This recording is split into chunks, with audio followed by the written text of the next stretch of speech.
बिस्मिल्लाहिर्रहमानिर्रहीम। जी स्टूडेंट्स, आज हम 10th class biology unit number 9 का सेकंड लेक्चर स्टार्ट करने जा रहे हैं। इससे पहले हमने ब्रीदिंग और रेस्पिरेशन का डिफरेंस पढ़ा था।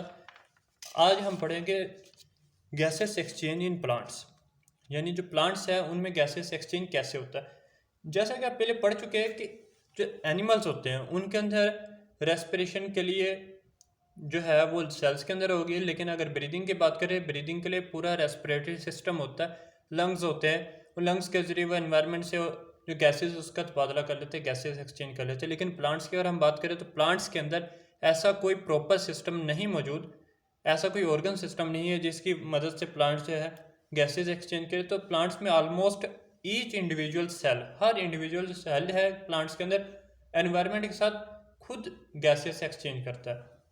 प्लांट्स के अंदर गैसेस एक्सचेंज जो है डिफरेंट तरीक़ों से हो जाता है, लेकिन जो सबसे ज़्यादा बड़े पैमाने पे होता है वो होता है लीव्स के अंदर गैसेस एक्सचेंज।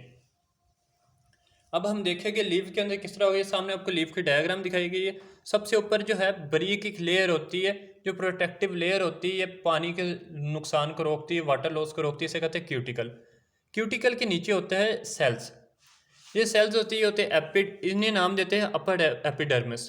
अपर एपिडर्मिस के नीचे होते हैं मेसोफिल सेल्स। मेसोफिल आगे दो तरह के होते हैं, एक होते हैं कंपैक्ट मेसोफिल सेल, ये जो आपको नज़र आ रहे हैं ये लंबे वाले, और उनके नीचे होते हैं स्पॉन्जी मेसोफिल। जो कंपैक्ट मेसोफिल होते हैं ये एक दूसरे के बिल्कुल साथ कंपैक्टली जुड़े होते हैं, इनके दरमियान एयर स्पेसेस नहीं होते। लेकिन अगर आप स्पॉन्जी मेसोफिल की बात करें तो इनके दरमियान कुछ खाली जगह होती है जिन्हें हम एयर स्पेसेस का नाम देते हैं। यहाँ एयर आके फिल हो जाती है और ये सेल्स है वो फिर अपनी गैसेज इस एयर के अंदर जो मौजूद गैसेज उनके साथ एक्सचेंज कर लेते हैं। अगर आप इससे नीचे आए तो फिर बारी आती है लोअर एपिडर्मिस की। नीचे सेल्स की एक लेयर होती है, इसके अंदर स्टोमेटा होते हैं, जिसे आप कलेक्टिवली जब आप कहते हैं स्टोमेटा कहते थे। स्टोमेटा इस नीचे वाले जो एपिडर्मिस मोस्टली इनके अंदर होते हैं, और इन स्टोमेटा के ज़रिए ही जो एयर है वो लीफ के अंदर भी एंटर होती है और एग्जिट भी होती है। यानी लीफ के अंदर एयर भी स्टोमेटा के ज़रिए आती है और बाहर भी मोस्टली स्टोमेटा के ज़रिए जाती है। ये आपको जो राउंड दिखाए गए ये नॉर्मल बीन शेप्ड होते हैं और इन्हें नाम दिया जाता है गार्ड सेल्स का, स्टोमेटा के कॉर्नर पे। जब ये स्वेल हो जाते हैं तो स्टोमेटा क्लोज हो जाता है, लेकिन जब ये अपनी टर्जिडिटी लूज़ करते हैं यानी छोटे हो जाते हैं, श्रिंक हो जाते हैं साइज़ के अंदर, तो स्टोमेटा खुल जाता है। इस वक्त ये आपको ओपन कंडीशन में दिखाया गया। अब प्लांट्स में गैसेस एक्सचेंज कैसे होगा ये आपको जनरल स्ट्रक्चर समझ आ गया। इसके बाद हम देखते हैं अब सबसे पहले क्या होगा। एयर जो होगी एंटर होगी, जैसा कि दिखाया जा रहा है। एयर लीफ के अंदर एंटर हो रही है, फिर डिफरेंट जो होंगे सेल्स वो अपनी जो गैसेस है वो एक्सचेंज करेंगे। अगर एक सेल के अंदर कार्बन डाइऑक्साइड की कंसनट्रेशन ज़्यादा है, बाहर कार्बन डाइऑक्साइड की कंसनट्रेशन कम है, ऑक्सीजन की ज़्यादा है, तो क्या होगा, यहाँ से ज़्यादा कंसनट्रेशन से कार्बन डाइऑक्साइड एयर स्पेस में जाएगी जहाँ कंसनट्रेशन उसकी कम है।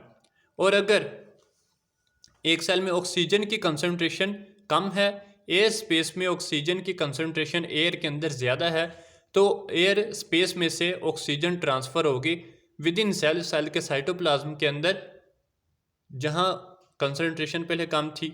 इस तरीके से गैसेस एक्सचेंज होता है सेल्स के अंदर।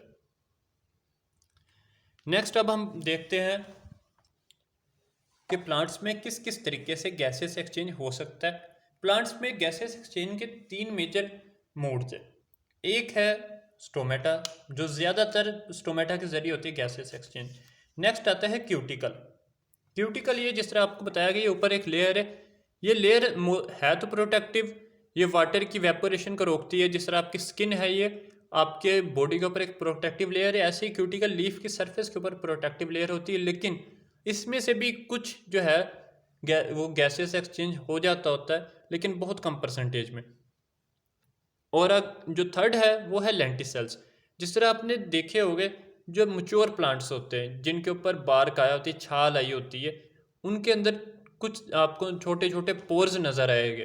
कभी आप देखें तो वो पोर्स के साइड्स पे लाइंस भी होती है। अगर ये पोर है तो इसके साइड पे इस तरह लाइंस होगी, ये आपको अक्सर मैच्योर स्टेम्स में नज़र आ जाएंगे पोर्स। तो जो ऐसे पोर्स है इन्हें हम नाम देते हैं लेंटिसेल्स का।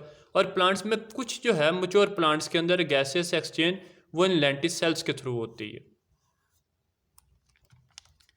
ठीक हो गया। अब अगर हम परसेंटेज की बात करें, स्टोमेटा के ज़रिए जो गैसेस एक्सचेंज होती है वो होती है आलमोस्ट 90%। ये करफ एनालिसिस 90% तकरीबन स्टोमेटा के ज़रिए होती है। क्यूटिकल के ज़रिए अगर आप बात करें तो क्यूटिकल के ज़रिए 2 to 3% जो गैसेस एक्सचेंज होगी, और लेंटिसेल 6 to 7% जो गैसेस एक्सचेंज वो लेंटिसेल्स के ज़रिए होती है, मच्योर प्लांट के बार्क यानी छाल के अंदर पाया जाता है। अब नेक्स्ट करते हैं प्लांट्स में, फिर वेरिएशन आती है गैसेस एक्सचेंज में।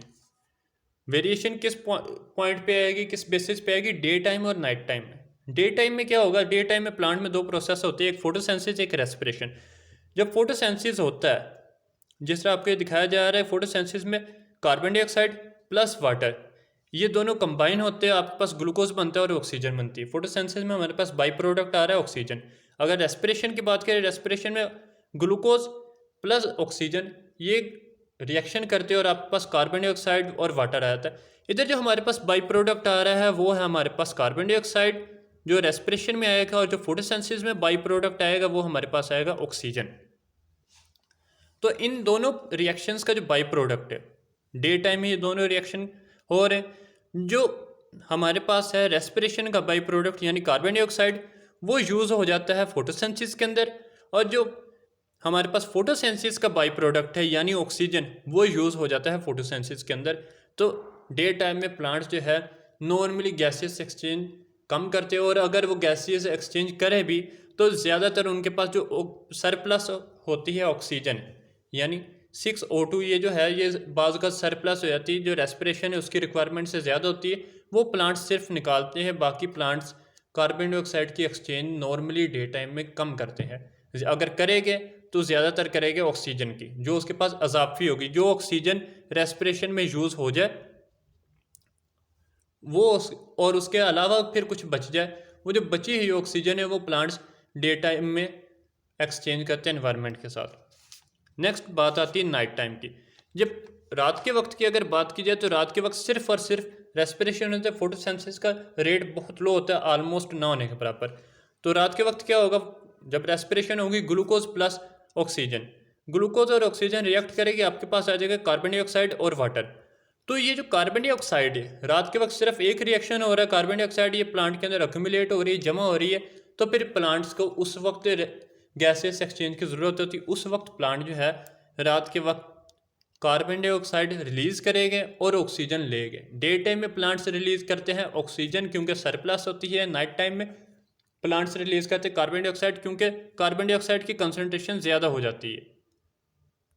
स्टूडेंट्स, यही वजह है कि अक्सर बड़े बुजुर्ग कहते हैं कि रात के वक्त पौधों के पास आपको नहीं जाना चाहिए, क्योंकि पौधे जो है वो खुद ऑक्सीजन जो है इनटेक कर रहे होते हैं, ऑक्सीजन इनहेल कर रहे होते हैं। उस वजह से उधर ऑक्सीजन डेफिशिएंसी की वजह से हो सकता है आपको सफोकेशन हो, आपका दम घुटे, और इस वजह से आपको रेकमेंड भी किया जाता है कि आप रात के वक्त पार्क में या जहाँ ज़्यादा पौधे उस जगहों पे कम जाए। और ओके स्टूडेंट्स, हमारा यहाँ लेक्चर खत्म होता है। इंशाल्लाह नेक्स्ट लेक्चर के साथ दोबारा मिलते हैं। अल्लाह हाफिज़।